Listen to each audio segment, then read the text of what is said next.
Fala aí, galera, tudo bem com vocês? Mais um episódio aqui no Free Podcast. Pessoal, hoje eu estou aqui com um médico. Nós estamos no Novembro Azul, não podemos esquecer disso. Nós vamos falar sobre as prevenções do câncer de próstata e vamos pegar mais detalhes sobre isso, entender melhor sobre isso. Então hoje eu estou aqui com o Dr. Murilo Spinelli. Tudo bom, doutor? Tudo bom, meu querido. Satisfação imensa estar com vocês. Agradeço imensamente esse honroso convite. Tá joia. Eu também agradeço muito a presença, você ter aceitado o nosso convite por estar vindo aqui. Tá joia? Muito obrigado. Doutor, o Novembro Azul, ele representa o que para você? Novembro Azul, eu gostaria de iniciar como surgiu o Novembro Azul. Foi um movimento iniciado na Austrália em 2003, quando determinadas pessoas se reuniram alertando a necessidade da população masculina em buscarem avaliações, buscarem algo para a saúde masculina. Baseados no Outubro Rosa, que já existia, passaram para uma questão do Novembro Azul. Mas antes do Novembro Azul, chamava-se Movember, por conta do mustache, do bigode. Para alertar a população masculina, eles deixavam seus bigodes, barbas crescerem e mostrando que o homem deveria ter realmente uma objetividade em cuidar da sua própria saúde, face à gravidade de um câncer de próstata não diagnosticado e avançado, dificultando um tratamento eventualmente de cura. A partir daí tivemos a disseminação desse movimento, que foi extremamente importante pelo mundo inteiro, chegando até o Brasil, quando a Sociedade Brasileira de Urologia adotou essa conduta e convidou uma grande personalidade da nossa história, principalmente do futebol, o Zico, que se transformou no garoto propaganda do Novembro Azul inicialmente. Hoje ainda tem muita resistência dos homens ir ao médico, até o próprio exame, né? Porque as pessoas até brincam com a questão do exame, mas eu já vi que muitas pessoas têm uma certa resistência, né? Ainda tem essa resistência, melhorou muito? Ainda há alguma resistência, porém diminuiu muito, graças a Deus. A partir da década de 90, com o advento de um exame de sangue chamado PSA, que é antígeno prostático específico, passou-se a utilizar desse exame como marcador tumoral e, com isso, diminuir os casos daqueles que buscavam o urologista numa fase assintomática, ou seja, sem uma doença previamente diagnosticada. Isso proliferou e realmente a nossa Sociedade Brasileira de Urologia, como outras sociedades mais, tem lutado muito para promover essa conscientização da necessidade desse tratamento. E o fato de muitos ainda terem alguma resistência, sobretudo ao exame de toque da próstata, que é feito por via transretal, dificulta até certo ponto um diagnóstico. Alguns falam da não necessidade de se fazer o toque retal, mas isso é muito perigoso. Por que da necessidade do toque retal? Há tumores de próstata agressivos que não produzem uma elevação do PSA, desse antígeno prostático específico, que alerte para exames complementares até chegar ao diagnóstico preciso. E com o toque, nós podemos diagnosticar clinicamente a possibilidade de um câncer de próstata, como alteração da consistência da próstata, nódulos rígidos, eventualmente alterações no formato dessa próstata. E, além do mais, o urologista pode também, examinando o reto, descartar a possibilidade de algum tumor de reto que esteja até onde o toque alcança. Eventualmente isso ocorre e, consequentemente, encaminhamos para um proctologista também para o outro tratamento necessário. Então é extremamente importante que se faça o toque retal e o exame de próstata. E essa questão... Perdão, o exame de sangue. Exame de sangue. Essa questão do PSA, por exemplo, assim, tem casos, então, pelo visto, que não elevam o PSA e quanto é a idade que às vezes você fala, mesmo não estando elevado o PSA, nós vamos ter que fazer. Isso vocês já calculam com a idade ou tem alguma outra coisa que vocês fazem para tentar... Talvez tenha um pequeno diagnóstico para levar a fazer o toque. Hoje, tudo aquilo que nós estudamos e atuamos na medicina deve ser baseado em evidências clínicas e, além do mais, de protocolos até internacionais para abordar determinada situação ou outra. Em primeiro lugar, nós sabemos que o câncer de mama, assim como o câncer de próstata, são os tumores de maior incidência, tanto na mulher e no homem, só perdendo do câncer de pele não melanoma. Então, há um tempo atrás, era tumor de pulmão, tumor de intestino, isso inverteu com o câncer de próstata. E nós fazendo esse tipo de rastreamento, nós temos como diagnósticos mais precoces. Com diagnósticos precoces, há uma possibilidade de cura, sem dúvida alguma.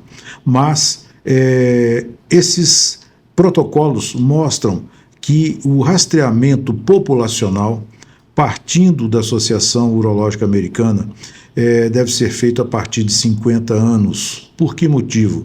Porque a partir dessa idade há uma grande e maior incidência do câncer de próstata. Porém, isso é um rastreamento populacional. Não podemos esquecer que em pacientes mais jovens, com idade inferior a 50 anos, há também incidência de câncer de próstata. E quanto mais jovem o homem, mais, de um modo geral, agressivo é o tumor. Então, em consultório, nós orientamos que o paciente inicie aos 45 anos, como era algum tempo atrás, desde que seu PSA esteja normal, o toque normal, fazemos uma avaliação dessa anual. Porém, a chance de ocorrência de um câncer de próstata aumenta sobremodo naqueles que têm ascendentes paternos, o pai e um irmão com câncer de próstata. Isso aumenta em 60% a chance de câncer de próstata no familiar. E quanto maior o número de ascendentes paternos com histórico de câncer de próstata, maior a chance do seu descendente ter também.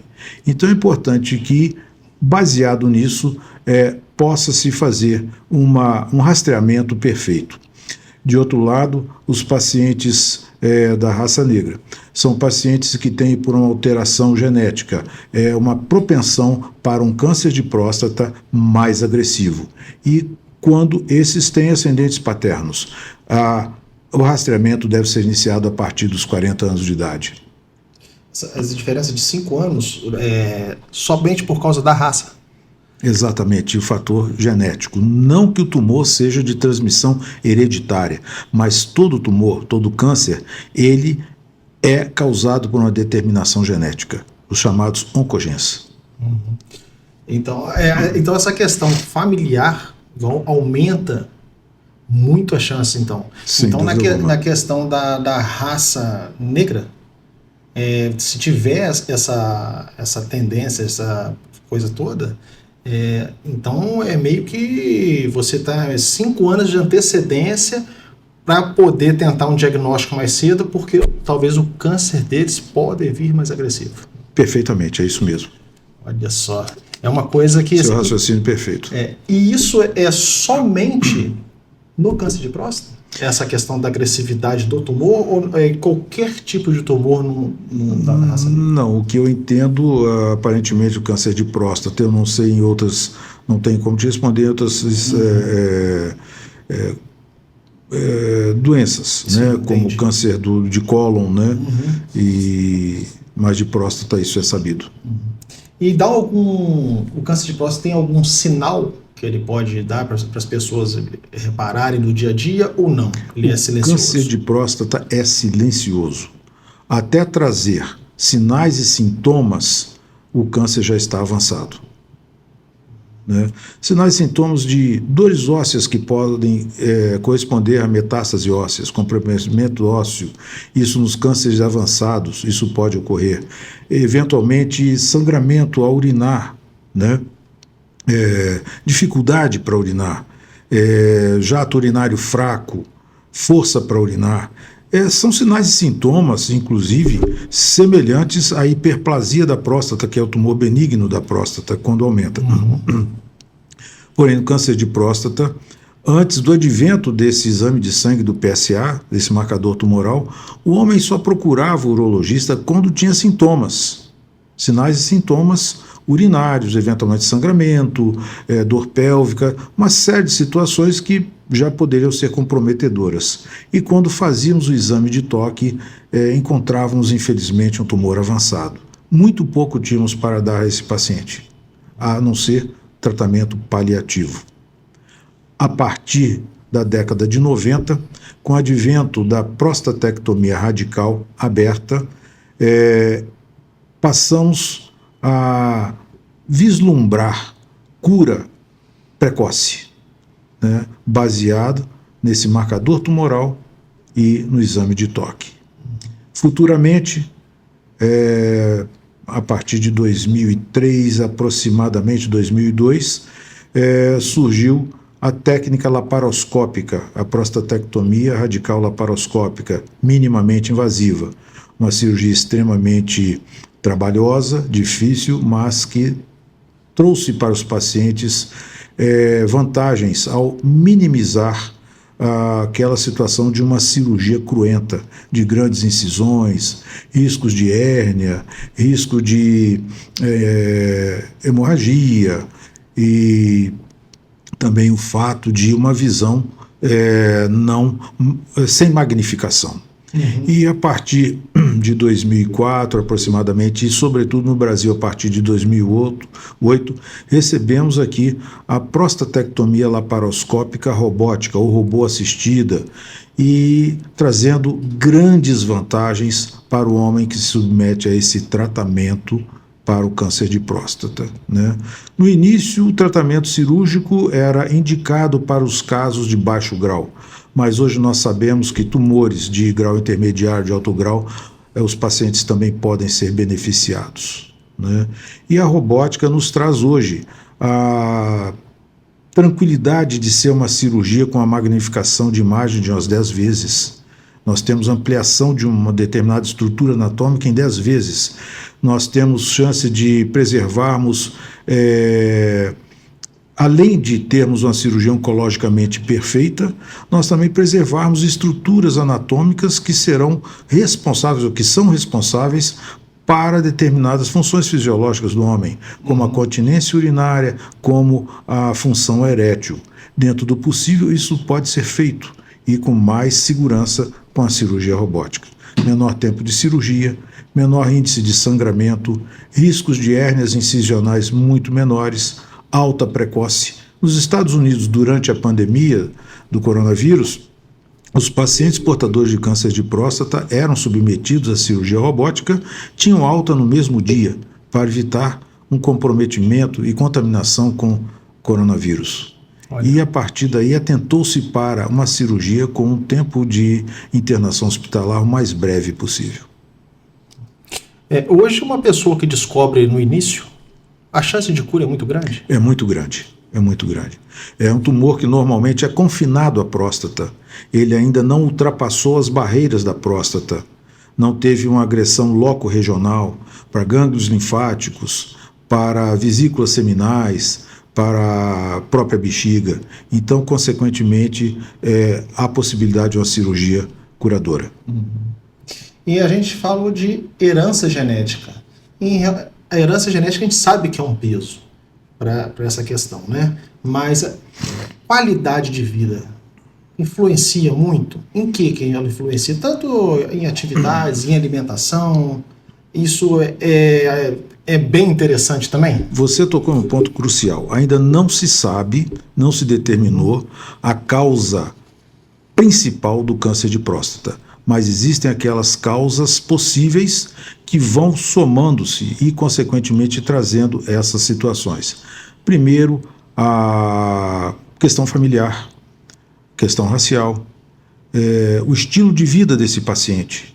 Paciente com obesidade, principalmente mórbida, paciente que abusa de proteína animal, carne vermelha, né? Gorduras transaturadas, tabagismo, o etilismo, né? A inatividade física, a poluição do meio ambiente, os processos infecciosos eventualmente da próstata, que são chamados prostatites, eventualmente, dependendo da incidência, pode trazer determinados tipos de prostatite, riscos também para câncer de próstata.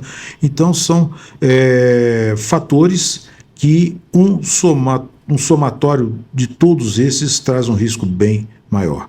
Daí a necessidade de nós atentarmos para a atividade física, uma boa alimentação, frutas vermelhas de um modo geral, as folhas, os legumes, né? Evitar embutidos, o abuso, né?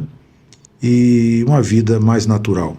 E hoje já se fala numa outra situação que é vinda por um tema muito importante que nós estamos vendo crescer muito na medicina, independente da religião de cada um, mas chama-se espiritualidade em saúde. Então, mostrando que todos nós somos seres espirituais, vestindo um corpo físico. E nós precisamos lembrar que há um pensamento do filósofo que diz mens sana in corpore sano, ou seja, mente sadia em um corpo sadio. Não o contrário, um corpo sadio numa mente sadia. Então, precisamos ter mente sadia para que o corpo seja sadio. E para isso se faz necessário meditação, você seguir o seu credo, a sua fé de uma forma firme, né, para que possa se viver melhor.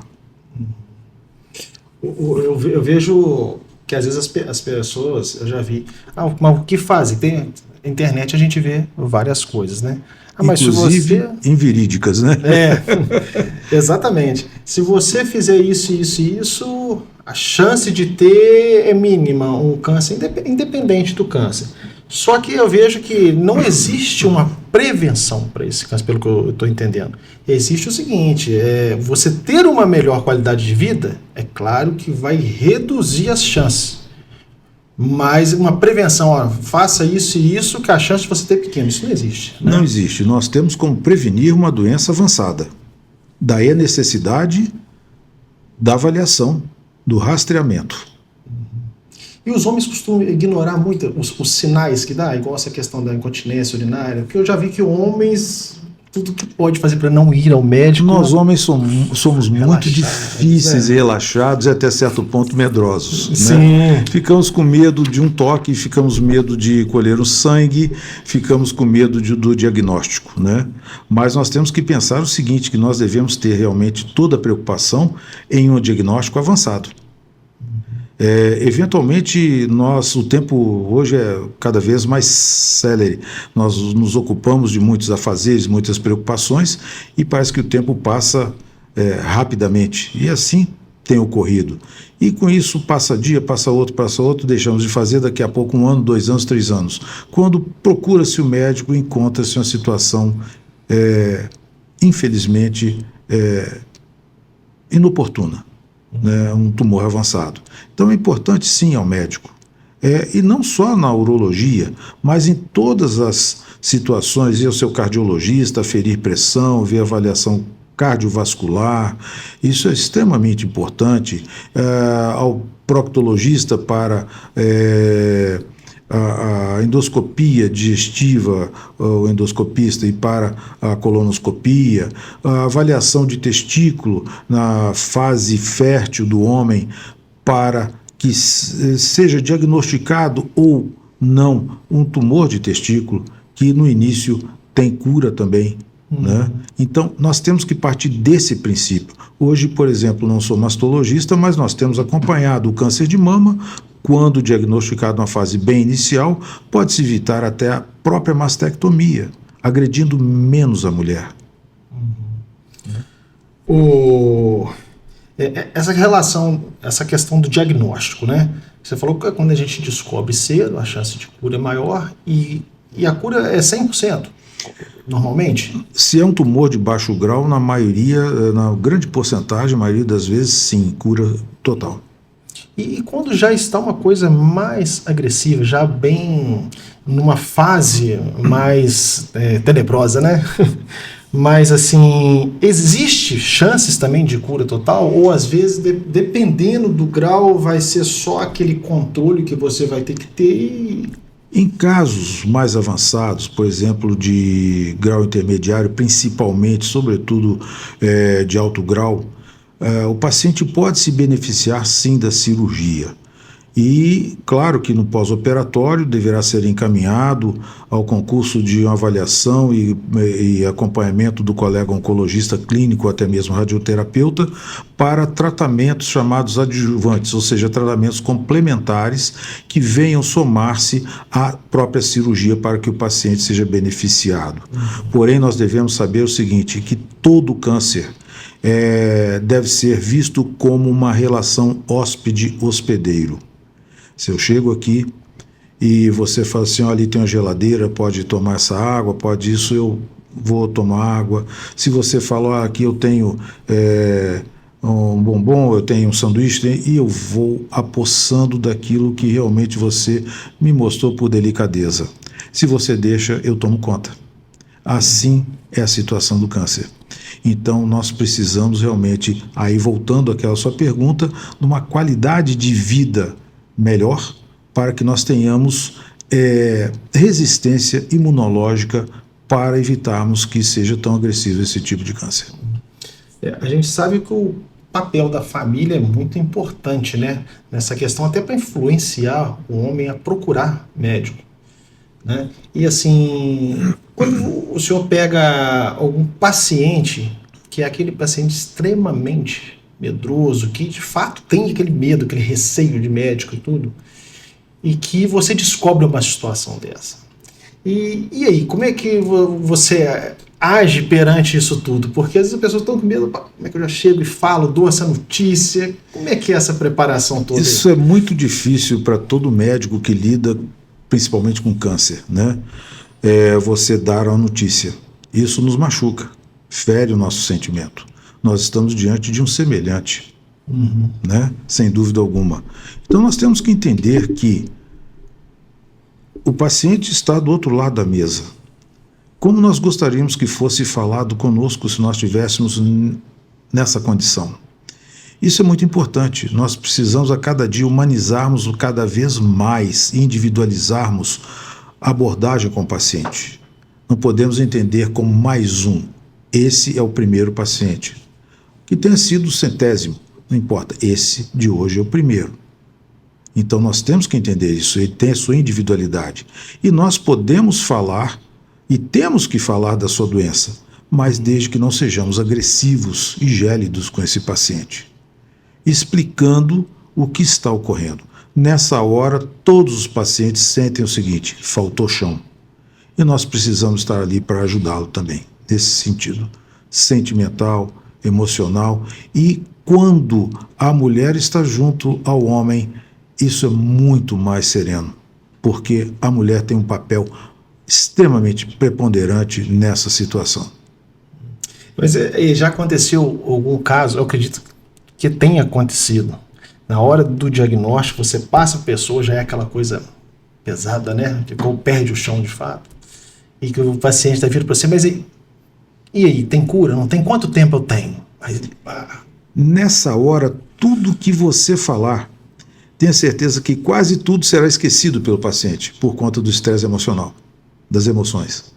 Quando o paciente está sozinho, eu normalmente solicito que venha a uma outra consulta com a sua esposa. Se não tiver esposa, com seu filho. Porque quem está ouvindo, sente, mas não como aquele que é a peça daquele jogo. Né?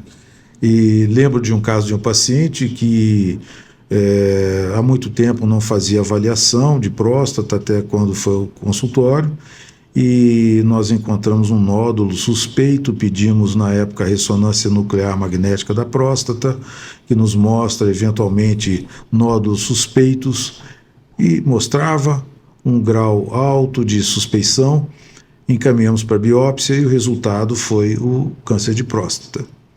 Muito bem. Ele e a esposa psicóloga, e conversando, expliquei que deveria ser feita a cirurgia, que o tratamento chamado padrão ouro é a cirurgia, a prostatectomia radical, e que naquela época já havia a cirurgia robótica, era melhor via de acesso, conduta, pelo que nós abordamos aqui. E ele ouviu serenamente, aparentemente serenamente, e de fora falou, olhou para mim e falou assim: doutor, o senhor explicou muito bem, estou muito satisfeito, já entendi que eu tenho que operar, que eu tenho que tratar, vou retornar para a minha cidade, hoje eu chego em casa, tomo um uísquezinho, ao lado da minha esposa, nós vamos conversar e depois eu retorno aqui. Tudo bem? Foi assim, perfeitamente. Nós temos que respeitar a decisão do paciente, mas temos obrigação ética e moral de mostrar os riscos de não se submeter ao tratamento. Nunca obrigá-lo a fazer, não temos esse direito, mas obrigação de tentar acordar, despertá-lo para um tratamento é muito importante. Nesse instante se fez um silêncio, ele bateu na perna da esposa: vamos, querida. Ela falou assim: para onde? Para casa. Doutor, pode marcar a cirurgia, nós já fomos e voltamos, ele vai operar o mais rápido possível. Ele ficou olhando para ela assim, levou um susto, e assim foi. Está curado. Olha só. O papel da mulher, companheira, amiga. Talvez se ele tivesse sozinho, esperado o dia que ele fosse resolver, ele não iria falar para a esposa. Ou seria tarde demais, né? Ou tarde demais. O preconceito do toque ainda como é que você vai... É o maior inimigo da prevenção, ainda no caso do homem? Sem dúvida alguma. Ainda tem muita... Tenho aqueles pacientes, um deles eu falei assim: agora vamos fazer o toque. Eu falei assim: de jeito nenhum. Não está preparado? Eu falei: desculpa, mas por quê? Foi porque eu tenho certeza não é necessário. Eu vou obrigá-lo? Não posso. Eu explico o porquê disso tudo.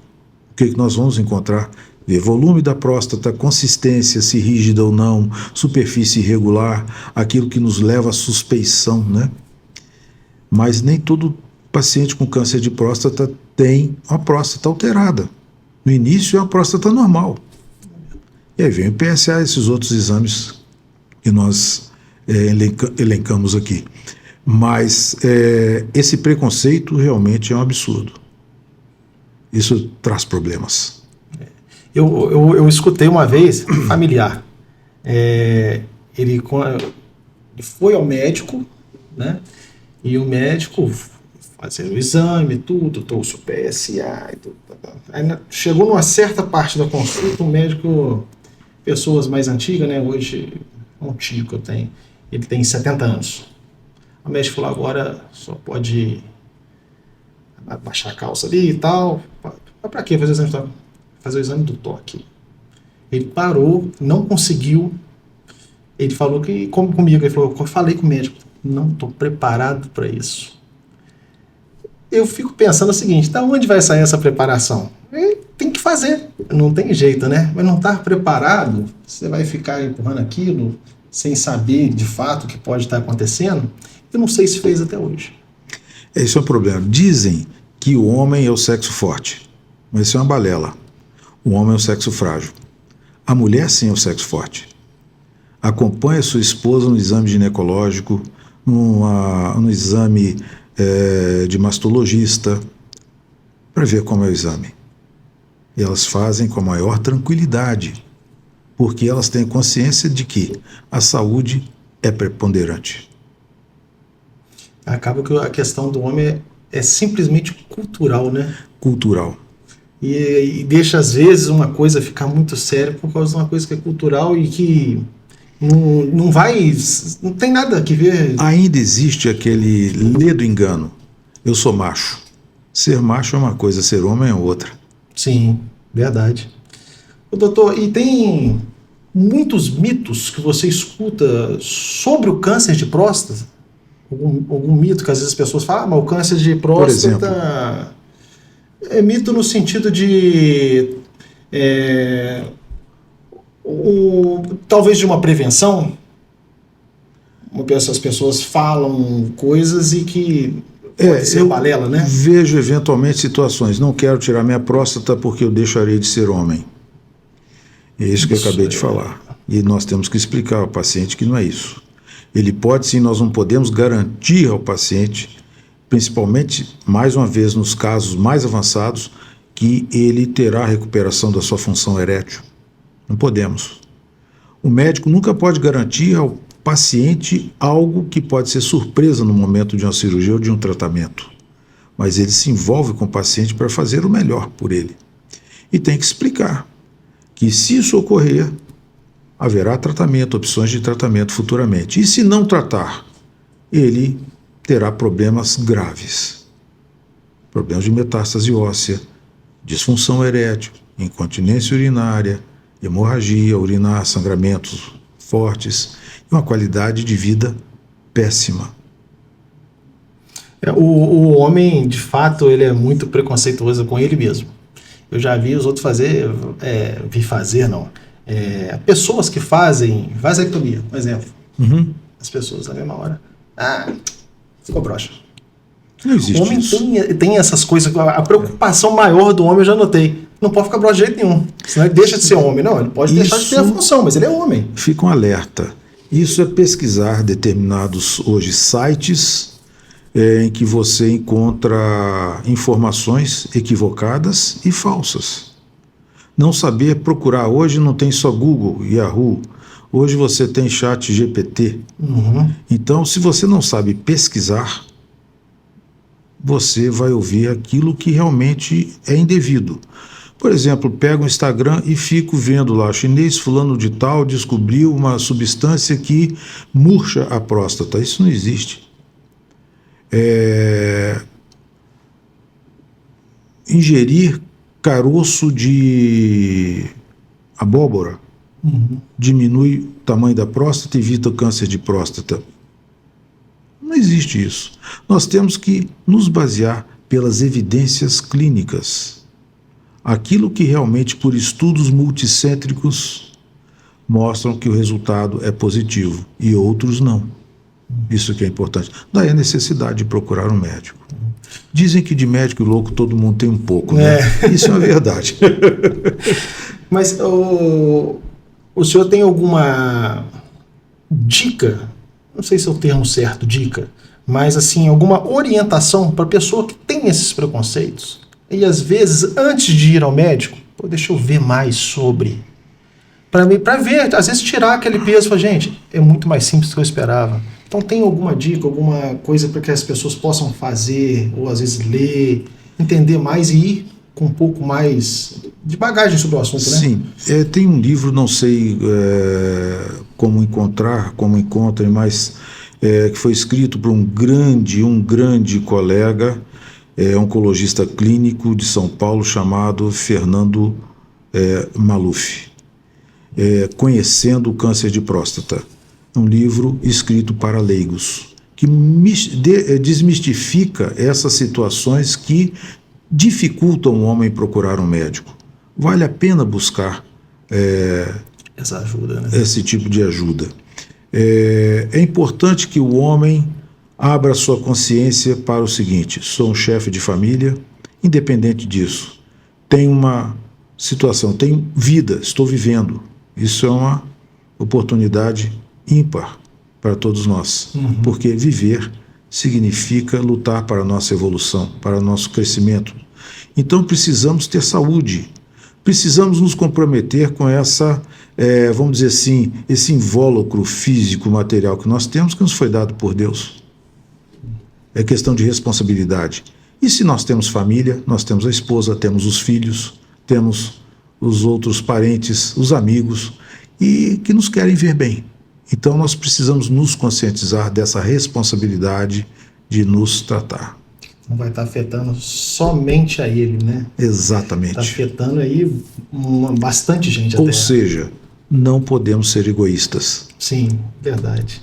E tem alguma coisa na visão do senhor que poderia as empresas, talvez, no Novembro Azul, em campanhas, tem algo a mais que poderia ser feito, na sua visão, para incentivar mais as pessoas? Sem dúvida alguma. palestras com seus funcionários, com a sua equipe, né, mostrando essa necessidade, né? Eventualmente até o médico de trabalho dessas empresas incentivando, né? E até um mutirão, fazendo um mutirão, convidando algum médico para que possa avaliar esses pacientes que têm idade para isso. Isso é muito importante, né? E qual o recado você deixaria para quem ainda acha que assim, isso não vai acontecer comigo? Isso faz parte do medo, né? Isso não vai acontecer comigo porque é um medroso danado. Exatamente. Ou então um orgulhoso incrível, né? Exatamente. Mas qual a mensagem que você deixaria para essas pessoas tirarem essa ideia da cabeça? Humildade, em primeiro lugar. Humildade não significa subserviência. Lembrar que eu posso ter. Se tiver, gostaria que o diagnóstico fosse feito o mais precoce possível, para que eu possa retomar minha saúde física, continuar trabalhando, fazendo aquilo que gosto, convivendo com quem amo. Isso é extremamente importante. Uma observação até que eu ia fazer aqui agora é o seguinte: a gente, às vezes, vai ao médico fazer o exame, vamos supor, para mim, 45 anos. A princípio, eu acredito que seria essa a média boa, né? Sim. E assim, você vai com medo, né? E se tiver alguma coisa? Só que a gente nunca pensa naquele outro lado. Se tiver alguma coisa, a probabilidade de estar no início é grande. Então, minha chance de cura, eu não digo 100%, mas é grande. Então, quer dizer, a gente não consegue pensar por esse lado. O medo é ter alguma coisa. E é estranho isso, né? Ter medo de ter o câncer, tudo bem. Mas você descobrir ele também na fase inicial é excelente, né? Excelente, maravilhoso. Então, eu acho que isso... Essa é a grande prevenção. Prevenir o encontro de um câncer agressivo, de um tumor agressivo. Não só em próstata, mas de um modo geral. Para a gente fechar aqui, para a gente pôr umas perguntas ping-pong, se você pudesse resumir em uma frase o que o homem precisa entender sobre a saúde, qual seria? Responsabilidade. Saúde é um bem maior que recebemos. Devemos preservá-la a todo custo. Isso vem aquela questão que o senhor falou também, né? E saber que não podemos ser egoístas. Temos família, muitos têm filho, e os filhos precisam da gente. Exatamente. E assim vai, né, doutor? Exato. Tá certo. Doutor, eu vou fazer umas perguntinhas ping-pong com você aqui agora. Mas às vezes, se você quiser estender um pouquinho a pergunta, não tem problema nenhum, tá? Muito obrigado. Vamos lá. Um hábito essencial para manter a saúde em dia? Avaliações médicas de rotina, né? Boa alimentação, evitar o consumo de álcool indevido. Não quer dizer que você não tome sua cervejinha, seu vinho, mas evitar que seja um hábito frequente e abusivo. Abortar o ato do tabagismo. Drogas, zero para isso. Atividade física, ao ar livre principalmente. Ter cuidado com o abuso que nós temos visto hoje, isso é um apelo que no congresso próximo passado, que foi agora em novembro, em Florianópolis, 40º Congresso Brasileiro de Urologia, houve uma mesa redonda mostrando essa questão de uso indevido de hormônio. Isso virou uma questão de saúde pública, porque por nada, inclusive é proibido usar hormônio e prescrever hormônio para questões de estética. Isso traz problemas muito, muito graves. Então temos que fugir dessas coisas.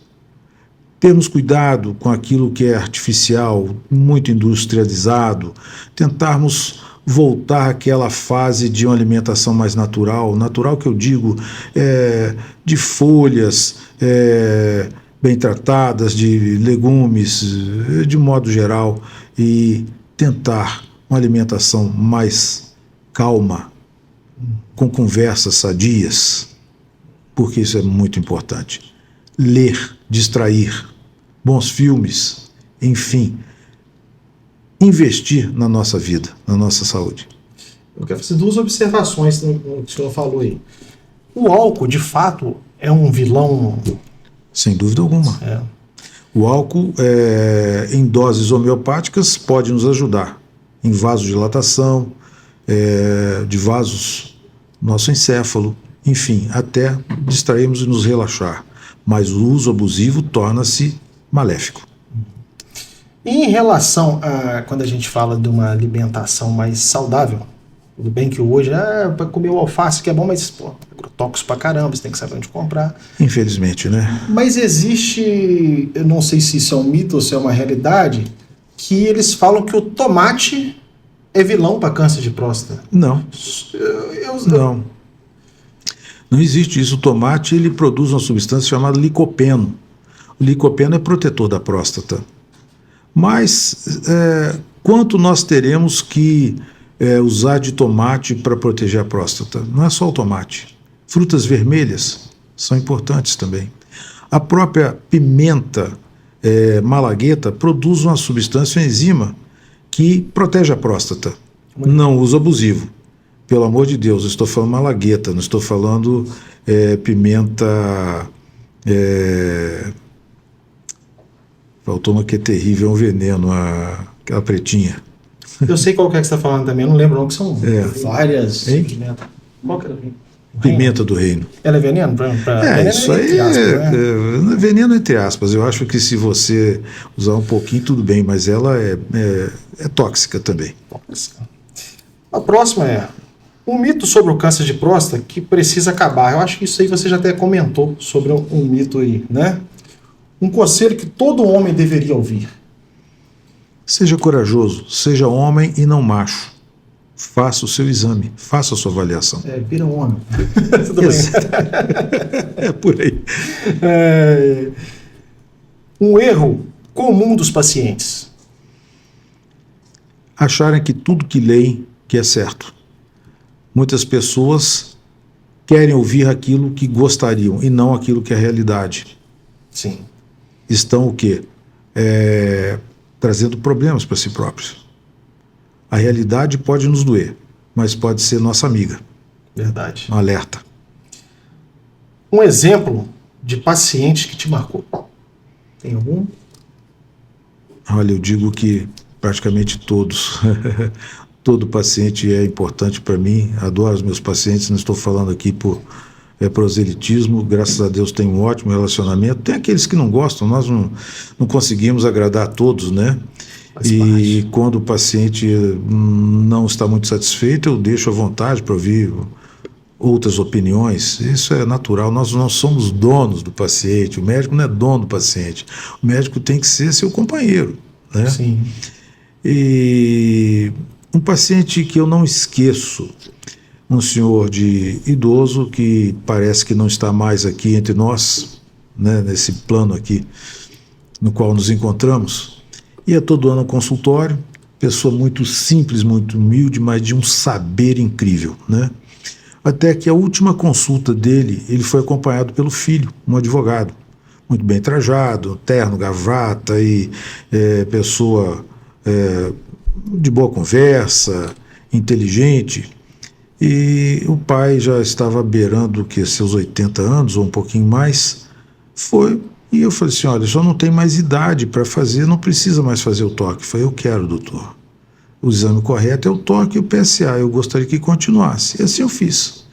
Quando terminamos o seu exame, quando ele se assentou, o filho bateu na perna e falou assim, pai, puxa vida, que coisa, né? O senhor gosta de levar dedada, pai? Eu falei, meu filho, muito me surpreende. Você é um advogado, um homem culto, inteligente, preparado, um doutor, falar isso, meu filho. Pai, não é possível, esse exame é terrível, que não sei o que, tal.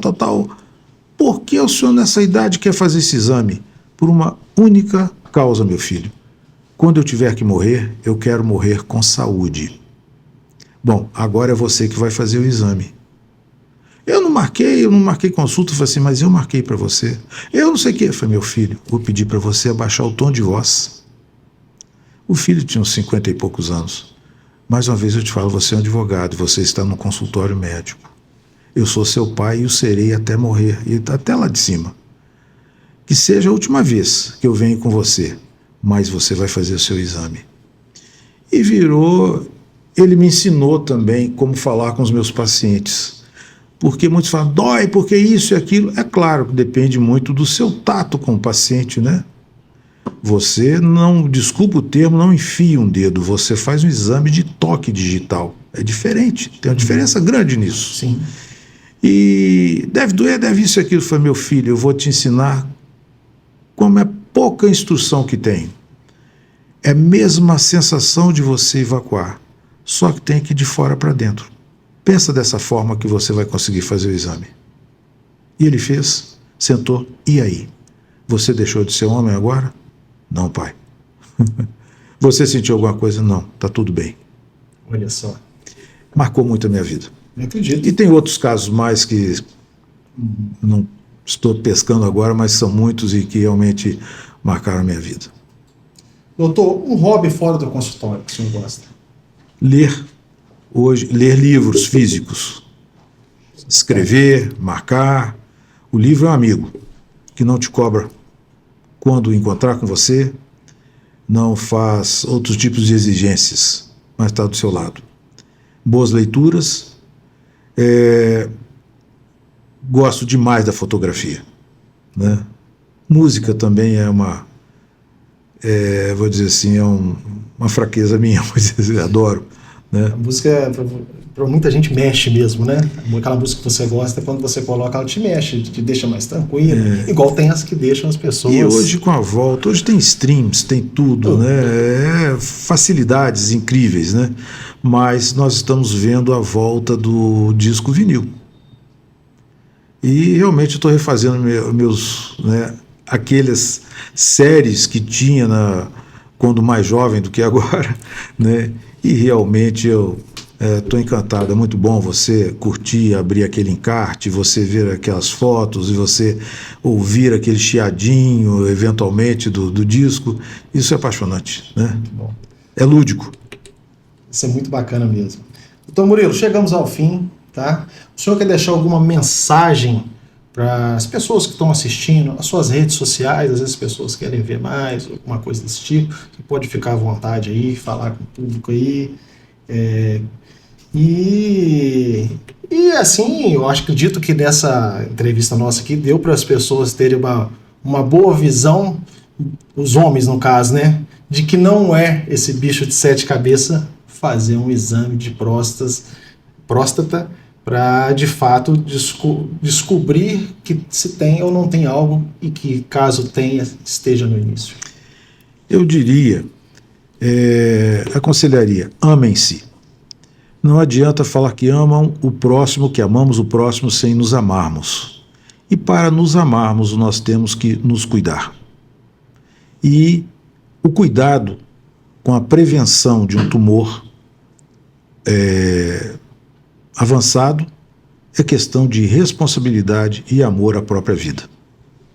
Doutor Murilo, muito obrigado pela sua presença. Eu que agradeço estar com vocês, esse ambiente fantástico, me senti não vou falar na sala de visita, mas me senti no melhor local da casa, que muito é a Copa. Ficou à vontade. Onde nós ficamos totalmente à vontade. Tá, né? Muito obrigado. Muito obrigado pela acolhida, pelo convite, por sinal muito honroso. Tá jóia, doutor. Pessoal, não deixe de ativar o sininho, deixar o seu like, fazer algum comentário e um grande abraço do Yuri.